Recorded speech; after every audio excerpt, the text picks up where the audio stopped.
Anda bisa bayangkan, ada nabi dekat dengan Allah, orang paling takwa, sudah mulai letih, fisiknya sudah letih, rambutnya sudah memutih, diuji oleh Allah belum punya keturunan, tapi tidak pernah mengeluh kepada Allah Subhanahu wa taala. Tetap berdoa, berikhtiar dan yakin dengan ketetapan Allah Subhanahu wa taala. Sekarang bandingkan dengan kita misalnya. Anda nabi bukan, rasul bukan, takwanya tidak setaat Nabi Zakaria, jaminan surga belum ada, hisab masih menegangkan, amalan masih berantakan, baru 2 bulan 3 bulan diuji belum punya keturunan, Anda sudah mengeluh.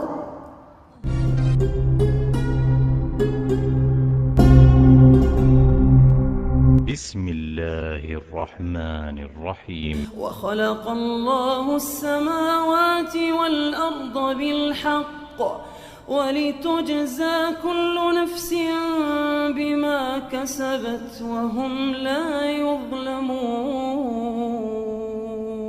Yang harus Anda ketahui penting di sini, ternyata nikmat keturunan ini selain diatur khusus oleh Allah Subhanahu wa taala tentang kadarnya, juga telah ditetapkan oleh Allah berdasarkan maslahat di rumah tangganya. Jadi tidak ditetapkan oleh Allah terlahir seorang anak kecuali akan melengkapi kekurangan yang ada di kedua orang tuanya. Antum mengharapkan perempuan, tiba-tiba lahir laki-laki, karena yang dibutuhkan untuk melengkapi sifat orang tuanya memang anak laki-laki. Selanjutnya mungkin laki-laki lagi, selanjutnya bisa perempuan, dan seterusnya. Dan hukum ini, tolong garis bawahi, berlaku untuk seluruh kalangan manusia. Kalau sudah Allah berkehendak, maka akan terjadi sesuai dengan keputusannya. Kita ambil contoh seorang nabi yang dekat dengan Allah Subhanahu wa taala, yang rajin ibadah, yang takwanya luar biasa, tapi selama hidupnya telah puluhan tahun ternyata belum mendapatkan anugerah keturunan. Namanya Nabi Zakaria. Kaf ha ya ain sad dzikru rahmati rabbika 'abdahu Zakaria. Masya Allah. Allah sampaikan berikut ini, kami akan kisahkan tentang seorang hamba Allah Subhanahu wa ta'ala yang punya sifat baik luar biasa, namanya Zakaria. Masya Allah. Antum kenal Zakaria? Kenal Nabi Zakaria? Kenal di mana, Mas? Baik. Apa persoalan Nabi Zakaria? إذ نادى ربه نداء خفيا قال رب إني وهن العظم مني واشتعل الرأس شيبا ولم أكن بدعائك رب شقيا. Masya Allah. Ini maaf, Nabi dekat dengan Allah, orang paling takwa di masanya, sudah berumah tangga puluhan tahun, dilukiskan dalam Al-Quran, maaf, rambutnya sudah memutih, fisiknya sudah letih. Dalam masa ini istrinya divonis secara medis, maaf, tidak mungkin punya keturunan, monofos dan mandul. Jadi istrinya divonis monofos dan mandul, suaminya juga sudah sepuh, ya sudah fisiknya mulai letih, rambutnya sudah mulai memutih, kata manusia mustahil punya keturunan. Sudah ikhtiar kemana-mana, ditetapkan tidak mungkin punya keturunan, puluhan tahun. Pertanyaannya, maaf, apakah Nabi Zakaria mengeluh? Tidak. Apakah Nabi Zakaria protes? Tidak. Apakah beliau putus asa? Tidak. Di Anda bisa bayangkan, ada nabi dekat dengan Allah, orang paling takwa, sudah mulai letih, fisiknya sudah letih, rambutnya sudah memutih, diuji oleh Allah belum punya keturunan, tapi tidak pernah mengeluh kepada Allah Subhanahu wa taala. Tetap berdoa, berikhtiar dan yakin dengan ketetapan Allah Subhanahu wa taala. Sekarang bandingkan dengan kita misalnya. Anda nabi bukan, rasul bukan, takwanya tidak setaat Nabi Zakaria, jaminan surga belum ada, hisab masih menegangkan, amalan masih berantakan, baru 2 bulan 3 bulan diuji belum punya keturunan, Anda sudah mengeluh. Dan kadang-kadang mengeluarkan kalimat-kalimat yang tidak pantas kepada Allah Subhanahu wa taala. Di mana kita perbandingannya dengan Nabi Zakaria? Jadi dalam konteks ini, yang pertama, ketika seseorang sudah berumah tangga, kemudian berusaha untuk mendapatkan keturunan, tapi tidak secepat yang dia harapkan, maka di sini Al-Quran turunkan bagaimana ikhtiar yang sabar untuk memohon kepada Allah Subhanahu wa taala. Jelas di sini? Hunalika da'a Zakaria rabbah. Maka di mihrabnya, saya ulang, di mihrabnya Nabi Zakaria bermohon kepada Allah Rabbi. Qala rabbi habli min ladunka dzurriyyatan thayyibah innaka sami'ud du'a.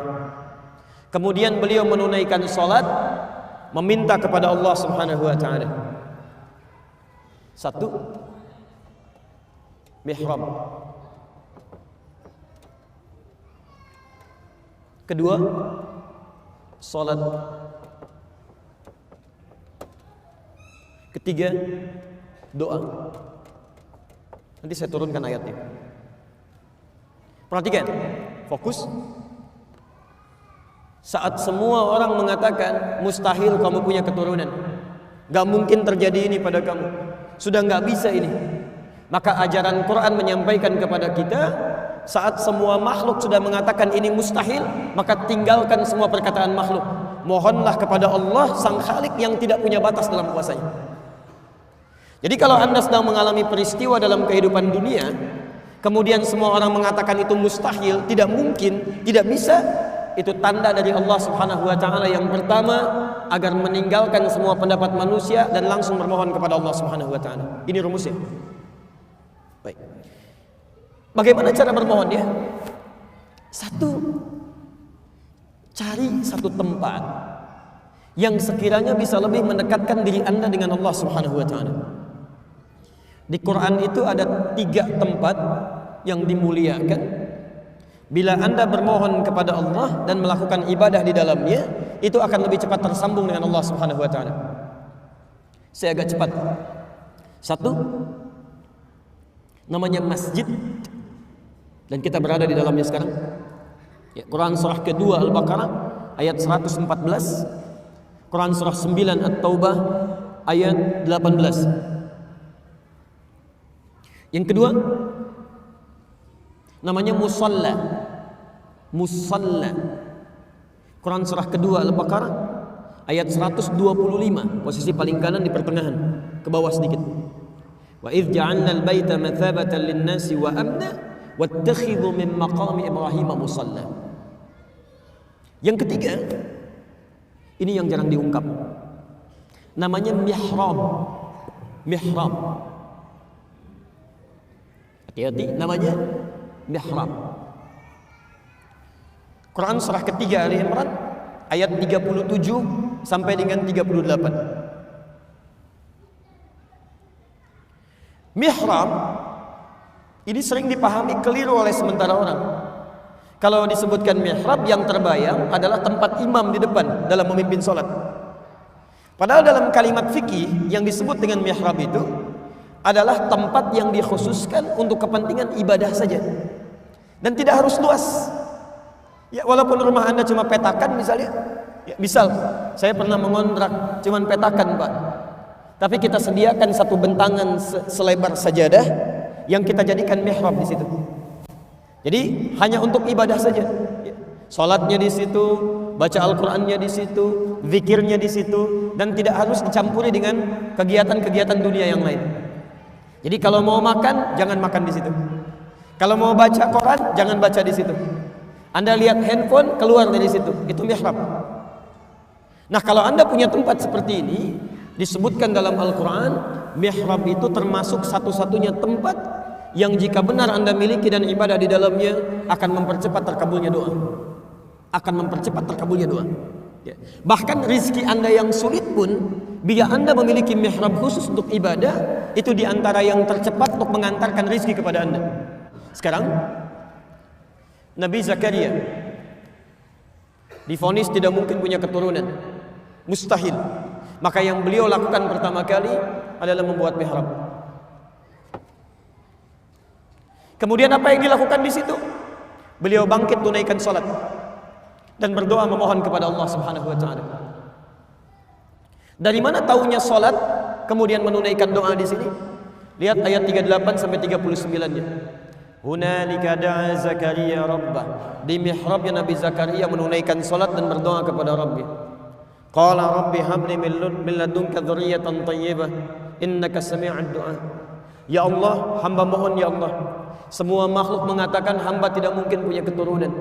Sekarang hamba hanya mohon kepadamu saja yang tidak punya batas dalam kuasa. Engkau pasti mendengar doa hamba. Apa yang terjadi? Ini yang paling menarik. Begitu doanya disampaikan kepada Allah, selesai beliau berdoa, salatnya belum selesai, masih berdiri dalam salatnya. Dalam bahasa Arab, berdiri itu disebut dengan qaim, qaimun, artinya berdiri.